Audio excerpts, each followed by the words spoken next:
हाय friends, मैं Meena Pandey. Welcome back to my channel serve with love. Friends, आज मैं प्याज की एकदम खस्ता कचौरी बना के तैयार करूंगी, जो कि खाने में बहुत ही टेस्टी है। आप एक बार बना के इसको 3 से 4 दिन तक स्टोर करके भी रख सकते हो। जब मर्जी, जब हल्की भूख लगी हो तो इसको बनाइए, चाट बनाइए, कचौड़ी ऐसे ही खाइए, बहुत ही मज़ा आएगा। आइए देख लेते कैसे बनाया है मैंने। पहले मैं आटा बना के तैयार कर लेती हूँ। उसके लिए मैंने इसी बाउल का मेजरमेंट लिया है। 1 बाउल मैंने मैदा लिया है और 1 बाउल ही आटा लिया है। आप चाहिए तो दोनों आप आटा ही ले सकते हो या फिर मैदा ही ले सकते हो। हाफ टी स्पून अजवाइन डाल दिया है। 2 टेबल स्पून इसी में रिफाइंड ऑयल डाल रही हूँ। टेस्ट के अकॉर्डिंग नमक डाल देती हूँ। बस इसको हाथों से अच्छे तरीके से मिक्स कर लेती हूँ।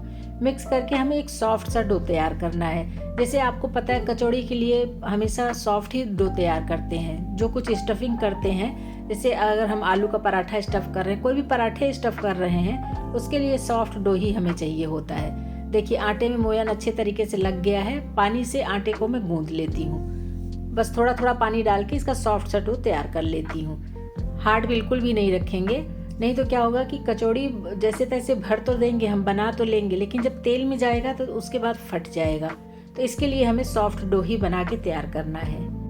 फ्रेंड्स, अभी तक आप लोगों ने मेरे चैनल को सब्सक्राइब नहीं किया तो चैनल को सब्सक्राइब करके बेल आइकन ज़रूर दबा दीजिएगा, ताकि जब कभी भी वीडियो अपलोड करूँ तो सबसे पहले नोटिफिकेशन आप लोगों को मिले। इसी तरीके की इंटरेस्टिंग सी वीडियो लेकर मैं आती रहती हूँ। हाथ में अभी चिपक रहा है तो थोड़ा सा इसी में तेल लगा लेती हूँ, और तेल लगा के आटे के ऊपर लगा के इस तरीके से मिक्स कर दूंगी ना, तो सॉफ्ट सा डो हमें तैयार मिल जाएगा। ये देखिए, देख रहे हैं ना कितना सॉफ्ट आटा तैयार हो गया है। बस आटा को इकट्ठा करके ऐसे रख देती हूँ।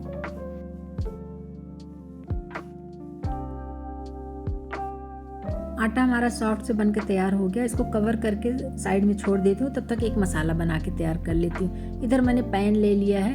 पैन में 1 टेबल स्पून धनिया, 1 टीस्पून सौंफ और 1 टीस्पून ही जीरा लिया है। इसको गैस पे रख के हल्का सा रोस्ट कर लेती हूँ, ताकि इसका नमी निकल जाए। मैंने सेक लिया है, अभी ये ठंडा हो चुका है। अभी इसको मिक्सी जार में डाल के ग्राइंड कर लेती हूँ। दरदरे फॉर्म में ग्राइंड कर लूँगी तो इसका मसाला हमें मिल जाएगा। ये देखिए, दरदरा सा ये तैयार हो गया है। अभी मैं प्याज काट लेती हूँ। क्वांटिटी आप अपने अकॉर्डिंग ले लीजिए। मैंने 5-7 प्याज ले लिया है। इसको छील के ले लिया है। अभी इसको हमें छोटे मोटे पीस में ऐसे काट लेना है। ऐसा ज़रूरी नहीं बिल्कुल बारीक काटना है, जैसे तड़के वगैरह के लिए हम काटते हैं ना, बस उसी तरीके से प्याज काट के ले लेती हूँ मैं। क्योंकि प्याज को हमें रोस्ट करना है तो उसमें पक जाएगा। इसी में मैं 2-3 हरी मिर्ची ले रही हूँ। हरी मिर्ची भी काट लेती हूँ। थोड़ा सा हरा धनिया काट लेते हैं साथ में। कढ़ाई ले लिया है। कढ़ाई में 1 टेबल स्पून ऑयल डाल रही हूँ। हाफ टी स्पून जीरा डाल दिया है। इधर मैंने अदरक और मिर्ची जो काट लिया उसको डाल दिया तड़के में। अदरक मिर्ची का कच्चापन निकल जाए तब तक हमें ऐसे भून लेना है। 1 से 2 मिनट में ही इसका कच्चापन निकल जाएगा। इसी में थोड़ा करी पत्ता लिया है, इसको डाल देती हूँ। करी पत्ता भी सेक देती हूँ।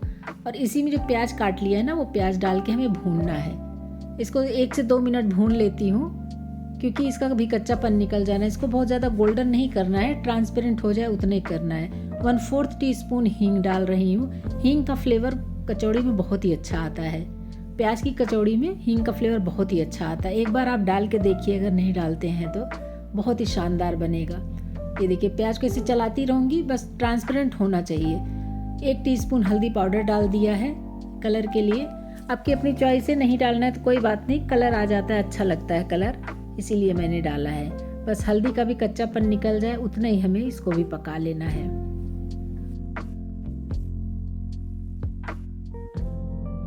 प्याज की कचौरी में 2 टेबल स्पून बेसन डाल रही हूँ, क्योंकि प्याज की जो कचौड़ी होती है ना, अगर सिर्फ प्याज रहेगा तो छितरा सा रहेगा, तो इसलिए मैं इसमें बेसन का यूज़ कर रही हूँ। बेसन और आलू दोनों ही डलता है।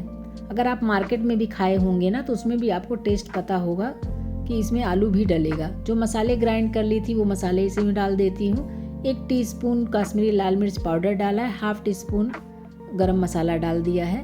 बस इसको ऐसे मिक्स कर लेते हैं, क्योंकि इसमें जो भी मसाले डालूंगी उसका कच्चापन निकलना भी ज़रूरी है। तो इसी के लिए 1 से 2 मिनट मसाले डाल के हमें ये भूनना है। अभी देखिए, प्याज अच्छे तरीके से पक गया है। 2 बॉयल आलू लेके मैंने मैश करके डाल दिया है। स्वाद अनुसार नमक डाल दिया है। नमक डाल के ऐसे इसको मिक्स कर देती हूँ। जो आलू गोटा गोटा सा दिख रहा है ना, उसको ऐसे स्पैचुला से मिक्स कर दूंगी तो अच्छे तरीके से मिक्स हो जाएगा। नहीं तो जब कचौड़ी स्टफ़ करेंगे ना तो कचौड़ी हमारी फट जाएगी। तो उसके लिए आलू गोटा गोटा नहीं होना चाहिए।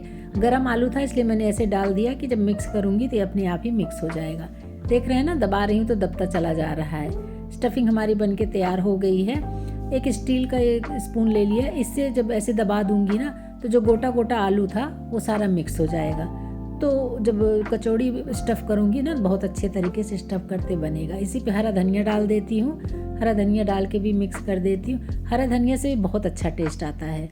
गैस बंद कर देती हूँ। आलू और प्याज की जो स्टफिंग है ना, इसको ठंडा होने देती हूँ। इधर प्लेट में मैंने निकाल लिया है। अब ये ठंडा हो जाएगा, 5 मिनट में ठंडा हो जाएगा तो इसके छोटे छोटे से लड्डू बना लूँगी।